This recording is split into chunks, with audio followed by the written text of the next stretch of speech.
Christophe Barbier, Édouard Philippe était hier en visite au SAMU social où il a annoncé l'ouverture de nouvelles places d'hébergement d'urgence, mais aussi d'hébergement pérenne.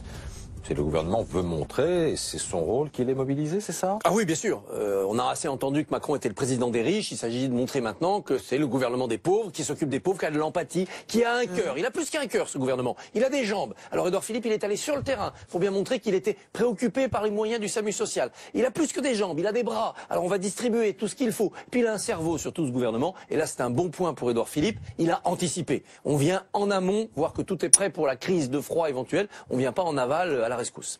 Le problème, c'est qu'en amont, il y a des déclarations qui ont fait un peu polémique, n'est-ce pas? Les déclarations de Sylvain Maillard, député La République En Marche de Paris. 50 SDF par jour dorment malgré eux dehors dans le froid. Les autres, dans l'immense majorité, c'est leur choix. Oui, c'est choquant d'entendre ça, parce que personne, aucun enfant à 10 ans ne se dit quand je serai grand, je serai SDF. Donc c'est pas un choix de vie. Après, il est vrai que quand on est désocialisé, quand on est à la rue, on préfère souvent ne pas aller dans les centres parce qu'il y a de la violence, parce qu'on se fait voler ses affaires, et donc on préfère rester dans la rue. Parce qu'on est tellement désocialisé que le seul fait d'être regroupé avec quelques dizaines d'autres individus et entouré, eh bien c'est oppressant. Et c'est là-dessus qu'il faut travailler. Le choix, c'est quand même un choix subi. Pardonnez-moi cet oxymore, mais c'est un choix subi. Est-ce qu'Emmanuel Macron est en train de buter, comme ses prédécesseurs d'ailleurs, sur l'objectif zéro SDF? Oui, parce qu'il le prend par le mauvais bout.